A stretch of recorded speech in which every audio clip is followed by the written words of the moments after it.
Hello everyone, Dr. Alex Vasquez here with antiviral strategies for coronavirus. Here I will continue deciphering and deconstructing the phenomena of viral infections, providing insights that lead to better treatments. Today is March 4th of 2020.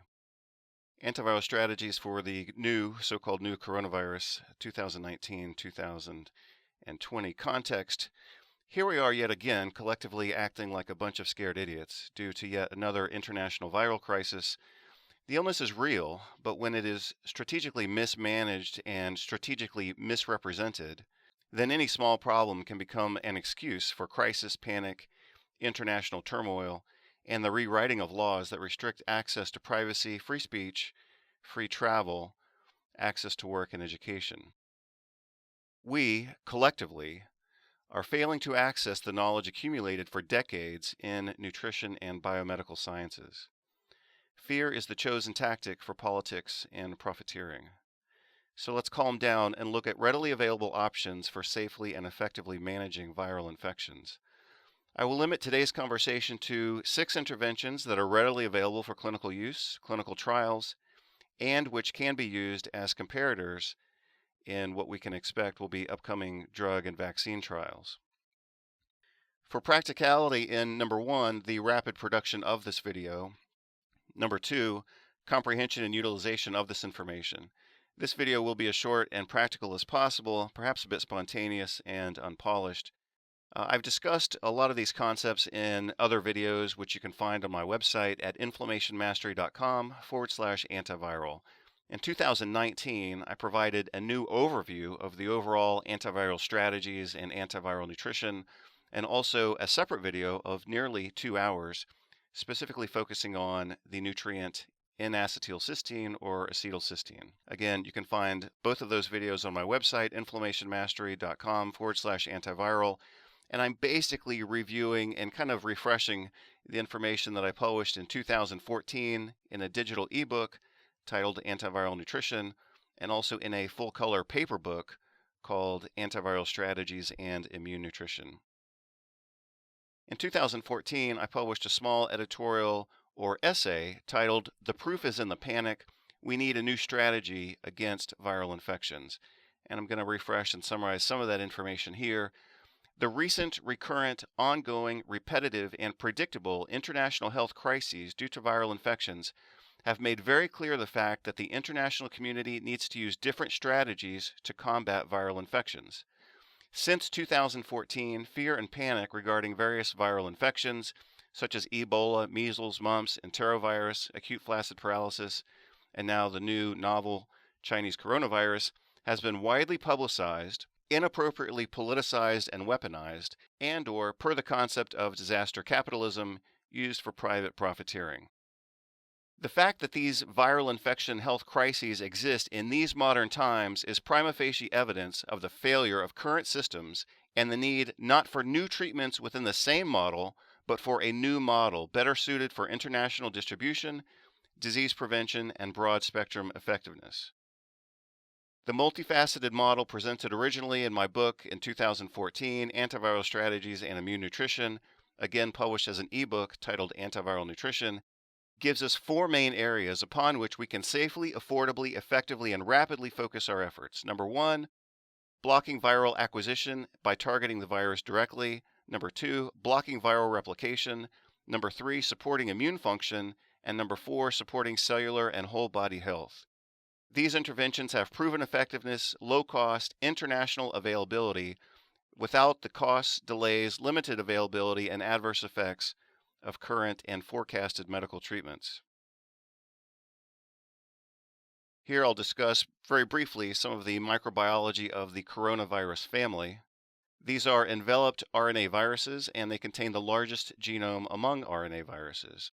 They undergo rapid mutation, especially where the soil and therefore the food and therefore the people and the animals are deficient in selenium, and this of course worsens the human-animal intertransfer and mutations. Generally speaking, these viruses are mostly benign, causing 15 to 30% of the common cold or the sniffles, which is runny nose, slight fatigue, and sneezing. This is the typical upper respiratory nose and throat infection, and unlike with other infections such as measles, infection with coronavirus does not result in durable and reliable immunity. So what does that tell you about the anticipated efficacy of vaccines against coronavirus? If the full infection with a living virus does not result in durable immunity, I'd be surprised if the vaccines are able to surpass the effectiveness of a natural infection.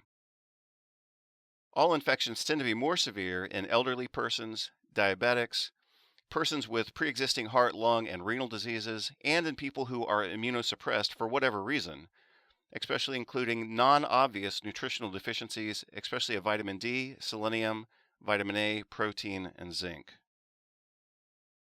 Periodically, these coronaviruses have mutated into forms that are more aggressive. We saw that with the SARS coronavirus in 2003, the MERS coronavirus in 2012, and now again with the so-called novel China coronavirus, SARS-CoV-2 as it's now called, popularly known as the Chinese coronavirus these days. This virus emerged on December 1st of 2019, the exact same day that China mandated a new vaccine schedule.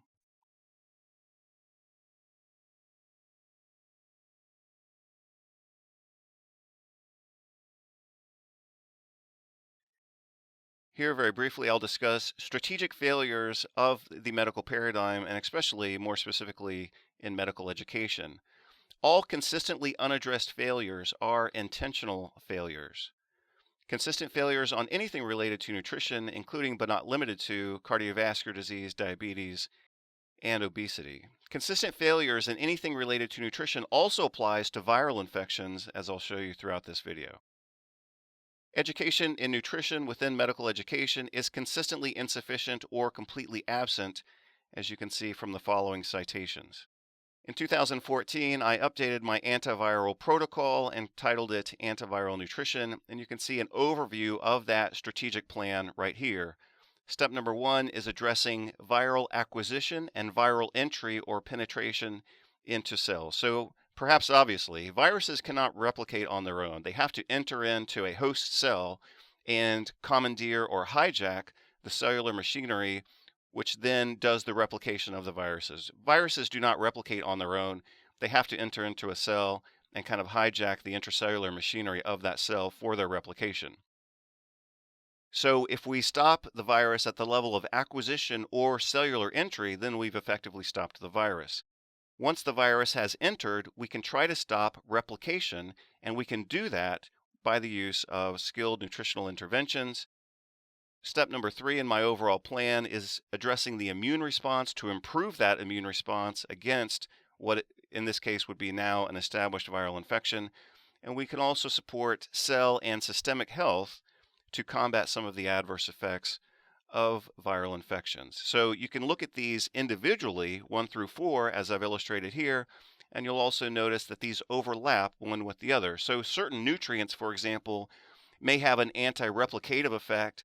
They also may have a direct antiviral effect, and they also might stimulate the immune system while reducing systemic inflammation. So certain nutrients can be placed in all 4 categories of this overall antiviral strategy, whereas other nutrients might be more effective or exclusively effective in one particular area. For more details, you'll have to look at my antiviral nutrition strategy, published again as an ebook, Antiviral Nutrition, also a paper book, Antiviral Strategies and Immune Nutrition. Antiviral interventions, virus-directed versus host-directed. So here I'm going to discuss 2 different paradigms. Mostly the medical paradigm focuses exclusively on the virus with vaccines that are specific to each virus and antiviral drugs that are specific to each virus. In integrative medicine and functional medicine, we look at that, but we also look at host-directed interventions. And so I'll outline the distinctions between those two perhaps on this page. Medical paradigm is virus-specific for limited use and maximum profit because they want to sell a different vaccine and a different drug for every single viral infection. Nearly all antiviral treatments used in medicine are doubly virus-specific in that, number 1, these drugs target the virus and ignore the host, and number 2, most of these drugs target a specific virus with very little crossover or carryover to other viral infections. Of course, all these start as patented drugs sold for maximum profit by a single manufacturer. at least until the patent expires.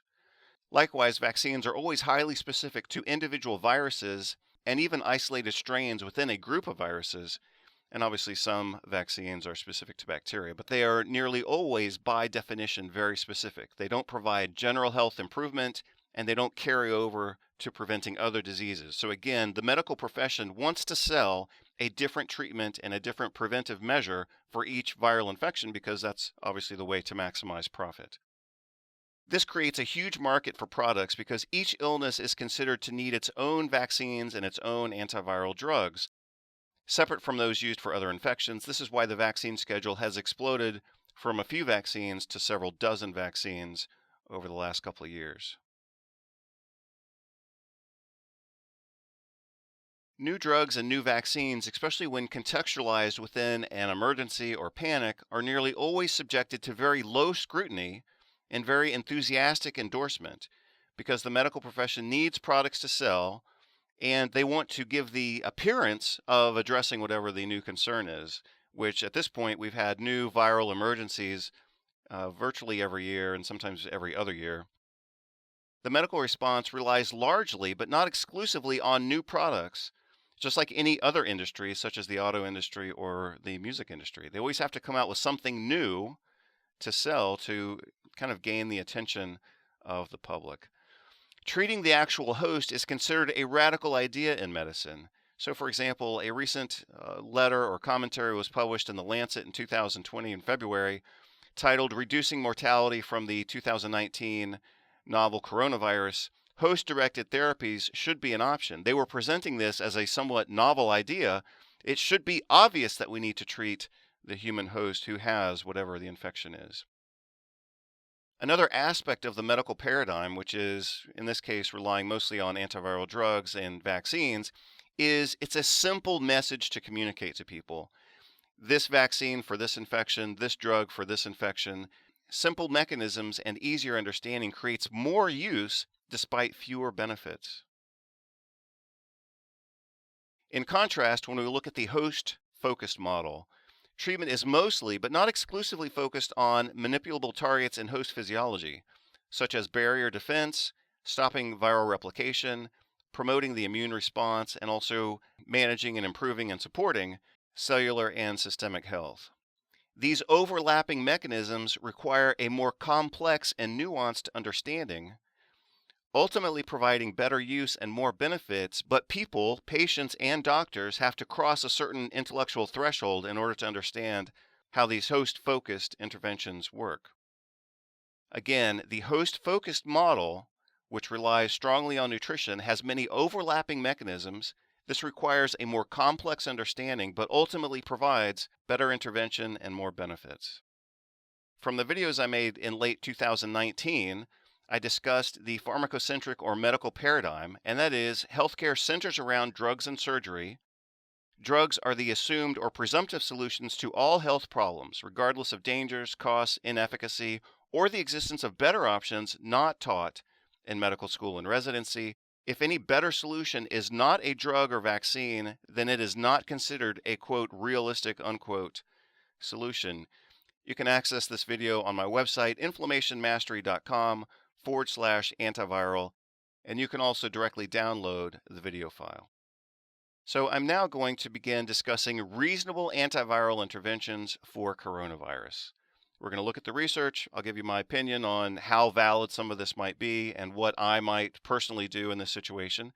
Again, I could tell you about several dozen interventions, nutrients, botanicals, minerals, vitamins, and drugs that we could use in an antiviral strategy, but for the sake of simplicity and expediency, in this particular presentation, I'm really going to focus in on 6 interventions that I think are the most important. Starting, of course, with general nutrition support, including at least a competent professional level multivitamin and multimineral supplement, adequate protein in the diet, avoiding foods that induce hyperglycemia. So anytime someone consumes a large carbohydrate load or simple sugars, that of course creates elevation in blood sugar. We call that, of course, hyperglycemia. That alone causes immune suppression. So anytime people eat junk foods or high carbohydrate foods, they are suppressing their immune response. Number 4 here, avoiding processed, low nutrient, high calorie, high carbohydrate foods. If people want